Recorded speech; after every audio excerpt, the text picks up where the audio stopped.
सर्व स्वामी भक्तांना व स्वामी सेवेकऱ्यांना माझ्याकडून श्री स्वामी समर्थ. मी माझ्या प्रत्येक व्हिडिओमधून तुम्हा सर्वांना स्वामींची सेवा करत जा अशी विनंती करते. कारण स्वामींची सेवा ही भक्ताला दुःखात व संकटात 100% तारते. तुम्ही सर्वांनी स्वामींची सेवा करून स्वतःचे अनुभव घ्यावेत. याचा अर्थ असा नाही की आज तुम्ही स्वामींची एक माळ नामस्मरण केलं तर उद्या लगेच तुम्हाला अनुभव येईल. असं कधीच होत नाही. आपण स्वामींची निरंतर अशी सेवा करायची असते. त्यानंतर स्वामी आपल्याला आपली जशी सेवा वाढत जाईल तसे हळूहळू अनुभव देत जातात व त्यांच्या प्रचिती दाखवत जातात. असाच एक अनुभव आज मी तुम्हा सर्वांना सांगणार आहे. तर एक सेवेकरी ताई होत्या. त्या पुण्यामध्ये जॉब करत होत्या. त्या ताईंना रविवारी सुट्टी असायची. तेव्हा त्या शनिवारीच आपल्या गावाकडे घरी जायला निघायच्या.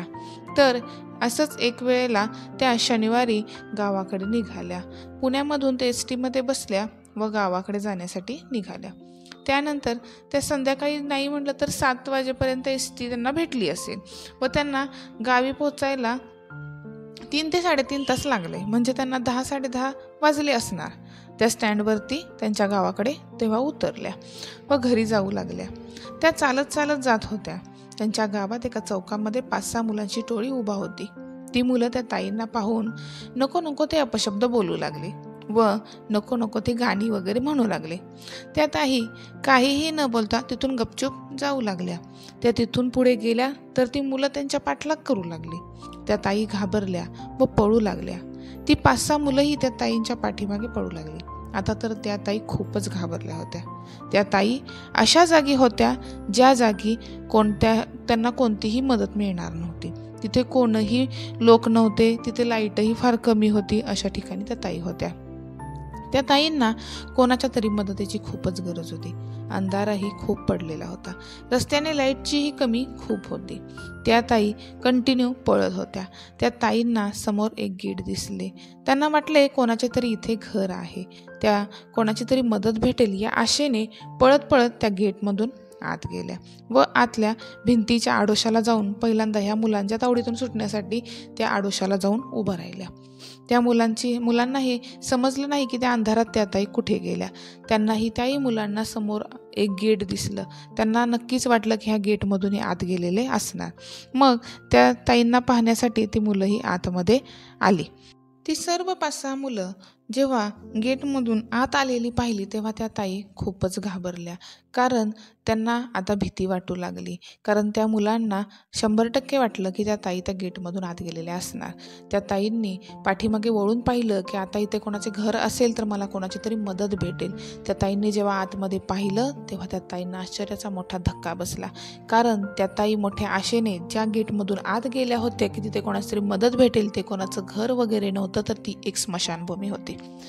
ती मुलं आत येतात हे पाहून तर ताई खूपच घाबरल्या. ताईंना काय करावं, कुठं जायचं हे काहीच कळत नव्हतं. गेटमधून बाहेर जावं पळून तर ती मुलं गेटवरती होती आणि गेटमधून आतमध्ये जावं तर स्मशानभूमी होती. त्यामुळे त्या ताई खूपच घाबरल्या होत्या. मग त्या ताईंना आता कोणाची मदत मिळणार नाही इथे ह्याची त्यांना गॅरंटी पटली. तेव्हा त्यांना एकच आठवलं. त्या एक स्वामींच्या सेवेकरी होत्या. त्यांना तिथे काय करावं, कोणती सेवा घ्यावी करावी काहीही सुचत नव्हतं. त्यांना तारक मंत्र महाराजांचा अगदी छानपैकी पाठ होता. त्या तारक मंत्र म्हणू लागल्या. पण त्या इतक्या घाबरल्या होत्या त्या भीतीमध्ये त्या तारक मंत्रही विसरून गेल्या. तरीही त्या जो जसा जमेल तोडका मोडका, एखादं कडवं जमत होतं एखादं नव्हतं जमत असं करत त्या तारक मंत्र म्हणू लागल्या. तेव्हा आणि त्यानंतर त्या मनापासून स्वामींना विनवणी करू लागल्या की त्यांना वाचवण्यासाठी त्यांनी मदत करावी आणि त्या तारक मंत्र म्हणत होत्या. तेवढ्यात ती सर्व मुलं आतमध्ये आली. त्या ताईंना त्या 5-6 मुलांना पाहून खूपच भीती वाटली आणि ती मुलं आतमध्ये पाहत होती. त्या ताईंना समजत नव्हतं की ती मुलं गेटवरतीच उभी आहेत. ते आतमध्ये सहसा जादा येत नव्हती त्यांच्यापर्यंत. तेव्हा त्या ताईंनी पाहिलं तर ती मुलं स्मशानभूमीत आतमध्ये बघत होती. त्या ताईंनीही आतमध्ये स्मशानभूमीत पाहिलं. जिथे प्रेत दहन दिलं जातं प्रेताला त्या ठिकाणावरती एक आजोबा, जवळपास 90 ते 95 वर्ष त्यांचं वय असेल असे एक आजोबा काठी आपटत होते. आणि त्या ताईंनी ते पाहून ती मुलंही खूप घाबरली होती आणि ताई पण खूप घाबरल्या होत्या. त्या मुलांना वाटलं की स्मशानभूमीमध्ये ज्यांचं प्रेताचं दहन झालेलं आहे ते कोणाचं तरी ते प्रेत आहे किंवा भूत त्या प्रेतातलं आहे. ती मुलं घाबरली व तिथून ती जोरात पळून गेली, अगदी की ते थांबलीच नाही तिथं ती. मग त्या ताईंना आता काय करावं कळत नव्हतं.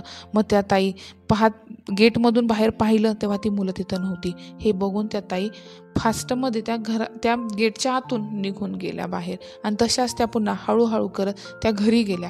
घरी गेल्यानंतर त्या कोणाबरोबरही काही बोलल्या नाहीत, नाही त्यांनी काही खाल्लं नाही पिल्लं नाही. त्या गेल्या आणि आपल्या झोपायच्या जागेवरती गेल्या आणि झोपून गेल्या. त्या ताईंना खूप वेळ झोप लागत नव्हती कारण त्या खूप घाबरलेल्या होत्या. त्यानंतर हळूहळू थोड्या वेळानंतर त्यांची झोप लागली आणि त्या ताईंची झोप लागल्यावरती त्यांना एक स्वप्न पडलं. त्या स्वप्नामध्ये त्यांना जे आजोबा, त्यांना 90-95 वर्षाचे जे आजोबा त्यांना स्मशानभूमीत काठी आपटत दिसले होते ते त्यांना परत स्वप्नामध्ये दिसले व ते आजोबा त्यांना स्वप्नामध्ये येऊन म्हणले, हम गया नहीं जिंदा है. तेव्हा त्या ताई एकदम घाबरून तडदिशीनं उठल्या आणि जेव्हा त्यांना जाग आली पूर्णपणे चांगली तेव्हा त्यांनी ते आठवलं स्वप्न की ते स्वप्न काय होतं. तेव्हा त्या ताईंना कळालं जे 90 ते 95 वर्षाचे जे आजोबा आपल्याला स्मशानभूमीमध्ये जे आपल्या संरक्षणासाठी तिथं बसले होते, जे काटे आपटत होते, त्या मुलांना घाबरून ज्यांनी आपल्या पाठीमागून पाठलाग त्यांचा थांबवून त्या मुलांना तिथून घालवलं, ते एक आजोबा म्हणजे कुठलं भूत किंवा कोणतं प्रेत नव्हतं, तर ते स्वतः स्वामी समर्थ त्या ताईंच्या मदतीसाठी तिथे आले होते. हे पाहून ताईंना खरंच खूप अंगावर त्यांच्या शहारे आले व खूप आनंद झाला की तारक मंत्र आपल्याला तिथे जमतही नव्हता तरीही आपण महाराजांना मनोभावे प्रार्थना करत होतो की त्यांनी आज त्यांची संरक्षण करावे व त्या येईल तसा तो तारक मंत्र त्या बोलवत होत्या.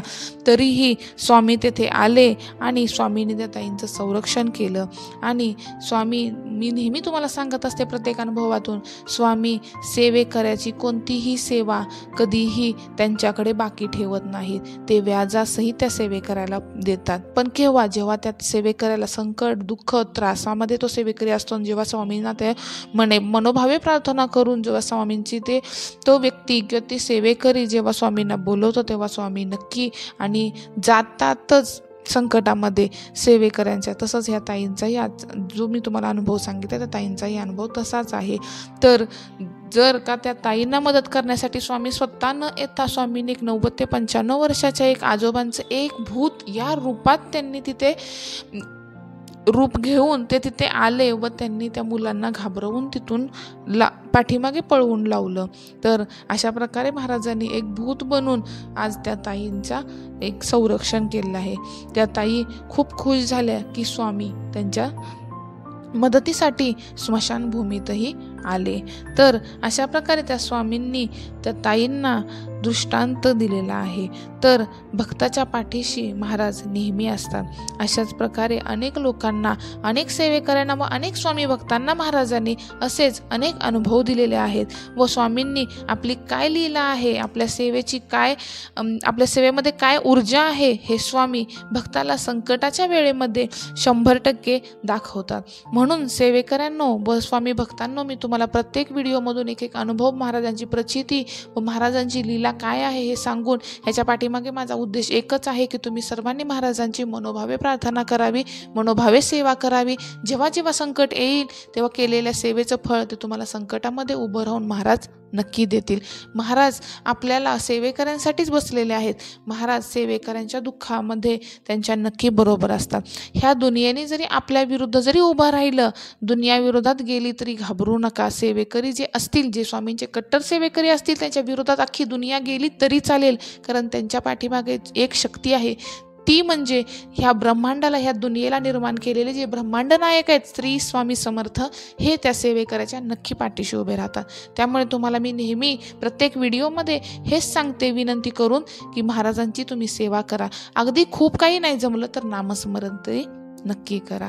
तुम्हा सर्वांना माझ्याकडून श्री स्वामी समर्थ. आणि तुम्हाला जर माझे व्हिडिओ आवडत असतील तर लाईक करा, कमेंट करा, शेअर करा आणि सबस्क्राईब करा व बेल आयकॉनच्या बटनवरती क्लिक करा, म्हणजे माझे व्हिडिओ तुम्हाला, प्रत्येक व्हिडिओ माझा तुम्हाला नोटिफिकेशनद्वारा पोहोचत राहील व तुम्हाला तो पाहता येईल. तुम्हा सर्वांना माझ्याकडून श्री स्वामी समर्थ.